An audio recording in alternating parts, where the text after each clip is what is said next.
कि चावल में चक्कर किया गिरी, ये बेवकूफ उसे गिर समझ बैठे। और इन गरीबों ने जिनको वोट देकर चुन के लाया, वो कुर्सी को अपने बाप की जागीर समझ बैठे। क्या बात। मेरे दोस्तों, आज टोरेंट इस कदर एक सांप की जहर की तरह भिवंडी में फैल रहा है। आपको ये बता दूं, आपको ये समझा दूं कि आज हम भिवंडी वाले बंबई से ज्यादा महंगी बिल इस्तेमाल कर रहे हैं टोरेंट का। यहाँ बॉम्बे जो हमारे महाराष्ट्र की राजधानी है, वहां पर बिल सस्ता, यूनिट सस्ता, और उससे लग के भिवंडी जो एक छोटा सा शहर है, उसमें 10 रुपया, 12 रुपया, 14 रुपया और 20 रुपया यूनिट।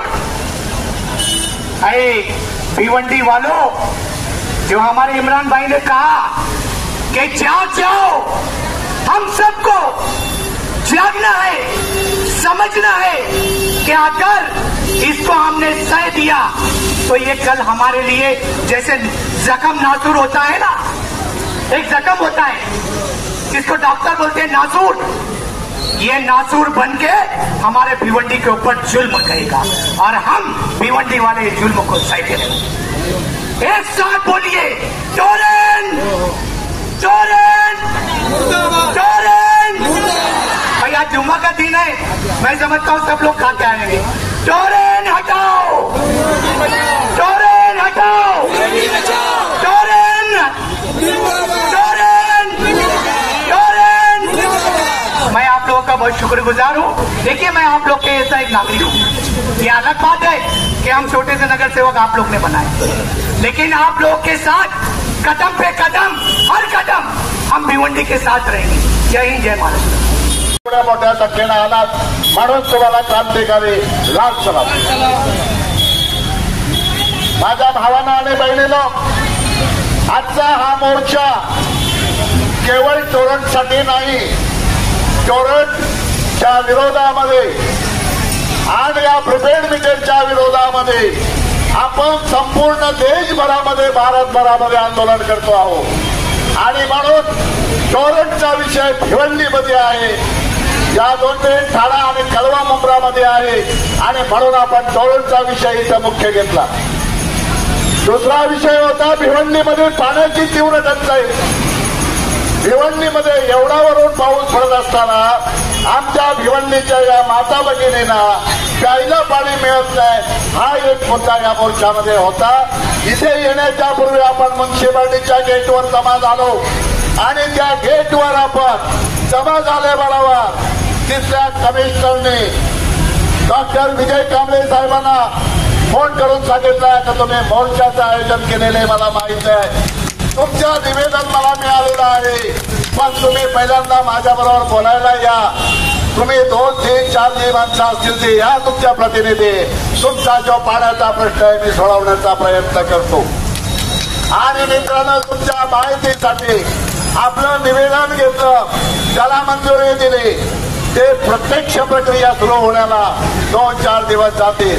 हे या आजच्या मोर्चाची पहिली मागणी होती। दुसरी मागणी टोरेंटच्या विरोधामध्ये, टोरेंटला हद्दपार केलं पाहिजे।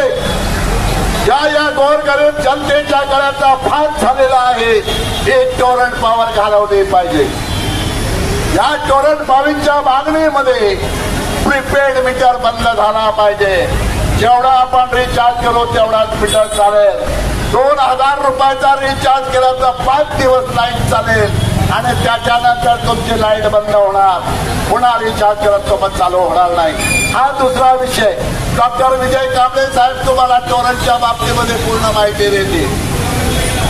तिसरा विषय आपण या ठिकाणी घेतला, आपल्या बरोबर आलेले फेरीवाले भाऊ बंधू आहेत, या ठिकाणी माझ्या बहिणी आणि भाऊ आलेले आहेत। त्यांना रोजच्या रोज भिवंडीमध्ये याच्या अगोदर हा प्रकार झाला होता। आपण तेव्हा पण मोठे मोर्चे काढले, आत्मदहनाचा प्रकार इथे आपण म्युन्सिपालिटीच्या समोर केला आणि तेव्हा कुठे आपल्याला फेरीवाल्यांना थोडी उसंत मिळाली। आणि तोच प्रकार आता खेड्यापाड्यामध्ये झालेला आहे. शहापूर शहरामध्ये, शहापूर तालुक्यामध्ये तिथली नगरपालिका जी आहे ते रोजच्या रोज फेरीवाल्यांना त्रास देते आणि तो विषय म्हणून एक तो विषय घेतलेला आहे. या विषयावर सुद्धा मी या ठिकाणी डॉक्टर विजय कांबळे साहेबांना विनंती करेन की त्यांनी टॉरंट पॉवर आणि फेरीवाला या दोन गोष्टींवर त्यांनी बोलावं. आणि तिसरा चौथा विषय आपण या ठिकाणी आहे. चौथा विषय या ठिकाणी आहे शहापूर मुरबाड खोपोली महामार्ग. शहापूर मुरबाड खोपोली महामार्ग लोकांच्या जमिनी घेतल्या, शेतकऱ्यांच्या जमिनी घेतल्या, रस्ता बांधायला सुरुवात केली, पण एकेका खड्ड्यामध्ये एक ट्रक जाऊन पुढेल एवढ्या पद्धतीची वाईट अवस्था त्या मुरबाड खोपोली महामार्गाची आहे.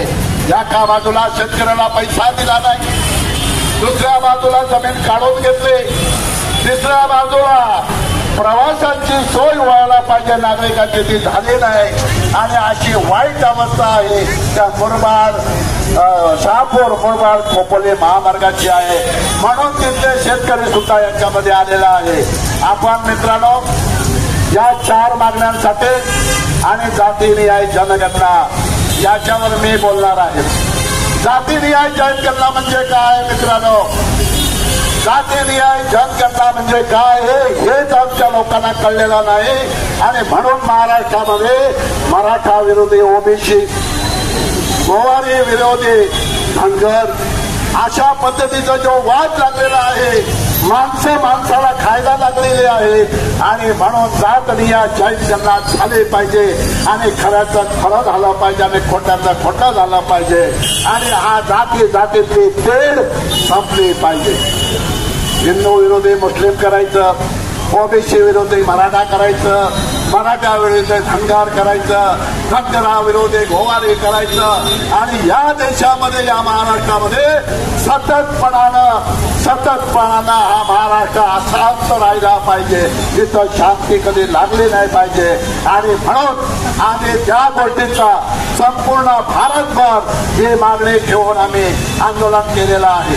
भारतीय कम्युनिस्ट पक्षाच्या नेतृत्वाखाली संपूर्ण भारत देशामध्ये प्रत्येक राज्यामध्ये प्रत्येक जिल्हा कलेक्टरकडे काल 18 तारखेला सगळ्यांनी आंदोलन झालेलं आहे या मागणीसाठी. मित्रांनो, एक जात दुसऱ्या जातीशिवाय जगू शकत नाही. एक जात दुसऱ्या जातीवर अवलंबून आहे आणि एक जात दुसऱ्या जातीला सपोर्ट करत नाही तोपर्यंत या देशातला कुठलाही माणूस शांतपणे जगू शकणार नाही. मित्रांनो, जेव्हा या देशाला स्वातंत्र्य